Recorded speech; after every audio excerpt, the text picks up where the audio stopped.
بسم اللہ الرحمن الرحیم۔ محترم ناظرین، السلام علیکم۔ ایک یہودی کو رسول خدا صلی اللہ علیہ وآلہ وسلم سے چند دینار قرض واپس لینا تھا۔ ایک دن آپ راستے میں جا رہے تھے کہ وہ یہودی آپ کے پاس آیا اور اس نے کہا، جب تک آپ میرا قرض ادا نہیں کریں گے اس وقت تک میں آپ کو یہاں سے نہیں جانے دوں گا۔ نبی اکرم صلی اللہ علیہ وآلہ وسلم نے فرمایا، اس وقت ادائیگی کے لیے میرے پاس کچھ بھی نہیں ہے۔ یہودی نے کہا، جب تک آپ میرا قرض واپس نہیں دیں گے میں بھی آپ کو یہاں سے جانے نہیں دوں گا۔ آپ نے فرمایا، اگر یہ بات ہے تو میں تیرے ساتھ یہیں بیٹھ جاتا ہوں۔ یہ کہہ کر آپ اس کے ساتھ بیٹھ گئے۔ جیسے جیسے وقت گزرتا گیا آپ کے صحابہ وہاں جمع ہوتے گئے۔ جب انہوں نے یہودی کی یہ جسارت دیکھی تو انہوں نے اس کو سزا دینے کا ارادہ کیا۔ آپ نے انہیں ہر طرح کی تادیبی کارروائی سے روک دیا اور فرمایا کہ تم دور چلے جاؤ۔ حکم رسول کے تحت صحابہ دور چلے گئے۔ سورج لمحہ بلمحہ گرم ہو رہا تھا اور اس کی تپش سے آپ کو اذیت پہنچ رہی تھی، یہاں تک کہ آپ کے چہرہ اطہر سے پسینہ بہنے لگا۔ اس کے باوجود آپ نے کسی طرح کے غصہ کا اظہار نہ کیا اور کوئی سخت جملہ نہ کہا۔ آپ سارا دن وہیں بیٹھے رہے اور ظہر، عصر اور مغرب و عشاء کی نمازیں وہیں پڑھیں۔ پھر رات چھا گئی۔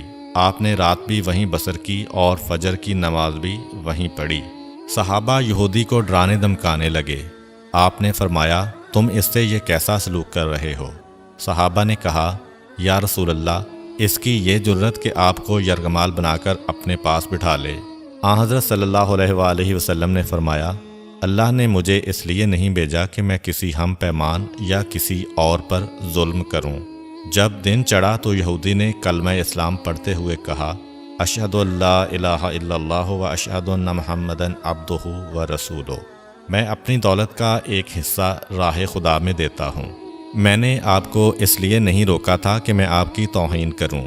اس ذریعے سے میں آپ کے پیمانہ صبر کو آزمانا چاہتا تھا، کیونکہ تورات میں نے آپ کی یہ صفت پڑھی ہے، محمد بن عبداللہ مکہ میں پیدا ہوگا اور طیبہ کی طرف ہجرت کرے گا۔ وہ تندخو اور سخت مزاج اور بیہودہ گوئی کرنے والا نہ ہوگا اور کوئی جھوٹی بات زبان سے نہیں کہے گا۔ اس طرح سے میں نے آپ کو یہاں رکھ کر اس بات کی تصدیق کی ہے کہ تورات نے بالکل سچ کہا تھا۔ رسول اکرم صلی اللہ علیہ وآلہ وسلم مبعوث برسالت ہونے کے 3 سال بعد تک خفیہ طور پر دعوت اسلام دیتے رہے۔ اس کے بعد اللہ تعالیٰ نے آپ کو حکم دیا کہ آپ کھل کر اللہ کا پیغام پہنچائیں اور لوگوں کو خدا کی طرف دعوت دیں۔ ایام حج شروع ہوئے تو پورے جزیرۃ العرب سے لوگ مکہ کی طرف آنا شروع ہوئے۔ نبی اکرم صلی اللہ علیہ وآلہ وسلم کوہ صفا پر چڑھے اور آپ نے بلند آواز سے فرمایا، لوگو، میں اللہ کا رسول ہوں، تم اللہ رب العالمین پر ایمان لے آؤ۔ لوگ آپ کی طرف متوجہ ہوئے اور انہوں نے تعجب سے یہ اعلان سنا اور سب کی خواہش ہوئی کہ وہ اعلان کرنے والے کو دیکھیں۔ پھر آپ صفا سے اتر کر مروہ آئے اور وہاں پر بھی آپ نے 3 بار یہی اعلان کیا۔ جب ابو جہل نے آن حضرت صلی اللہ علیہ وآلہ وسلم کا یہ اعلان سنا تو اسے سخت غصہ آیا۔ اس نے زمین سے ایک پتھر اٹھا کر آپ کی پیشانی پر مارا، جس سے آپ کی پیشانی زخمی ہو گئی، خون بہنے لگا اور آپ کا پورا چہرہ لہو لہان ہو گیا۔ اس کے بعد تمام مشرکین آپ کو پتھر مارنے لگے۔ نبی اکرم صلی اللہ علیہ وآلہ وسلم مجبور ہو کر کوہ ابو قبیس پر چڑھ گئے اور ایک چٹان کے پیچھے جا کر چھپ گئے۔ مشرکین نے بھی آپ کا تعاقب کیا لیکن آپ انہیں کہیں دکھائی نہ دیے۔ ناکام و نامراد ہو کر انہیں واپس آنا پڑا۔ اسی اثناء میں ایک شخص نے حضرت علی علیہ السلام کو اس واقعہ کی اطلاع دی اور کہا کہ میرا خیال یہ ہے کہ محمد مارے جا چکے ہیں، نعوذ باللہ۔ یہ سن کر حضرت علی علیہ السلام کو شدید دکھ ہوا اور آپ ام المومنین حضرت خدیجہ الکبریٰ سلام اللہ علیہ کے پاس آئے اور ان سے کہا، میں نے سنا ہے کہ مشرکین نے رسول خدا صلی اللہ علیہ وآلہ وسلم پر سنگ باری کی ہے اور بعض لوگوں کا یہ گمان ہے کہ نبی اکرم شہید ہو گئے ہیں۔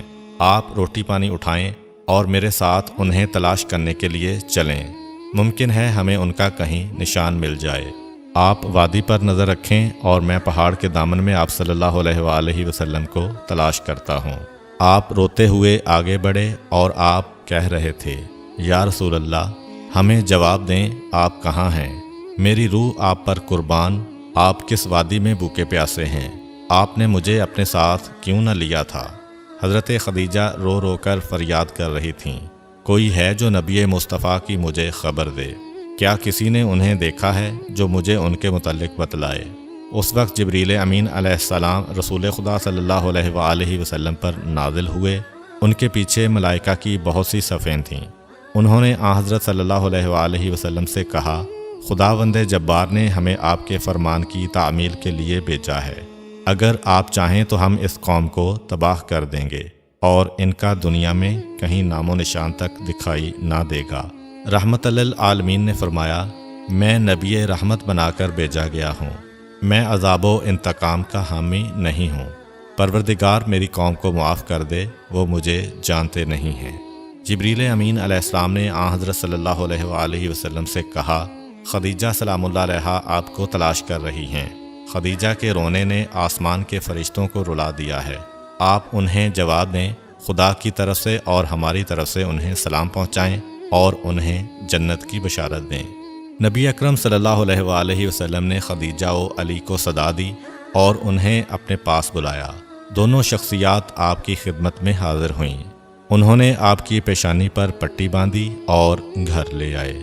جب مشرکین کو معلوم ہوا کہ نبی اکرم صلی اللہ علیہ وآلہ وسلم اپنے گھر آ چکے ہیں تو انہوں نے گھر کا محاصرہ کر لیا اور سنگ باری شروع کر دی۔ حضرت علی علیہ السلام اور حضرت خدیجہ سلام اللہ علیہا آپ کا دفاع کرنے لگے۔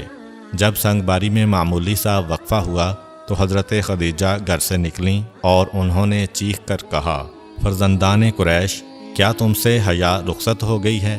تم اپنے قبیلہ کی معزز اور محترم خاتون کے گھر پر سنگ باری کرنے لگے ہو۔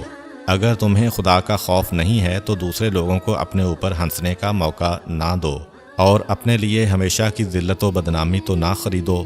جب مشرکین نے حضرت خدیجہ سلام اللہ علیہا کی گفتگو سنی تو ندامت کے مارے ان کے سر جھک گئے اور وہ شرمندہ ہو کر اپنے گھروں کو چلے گئے۔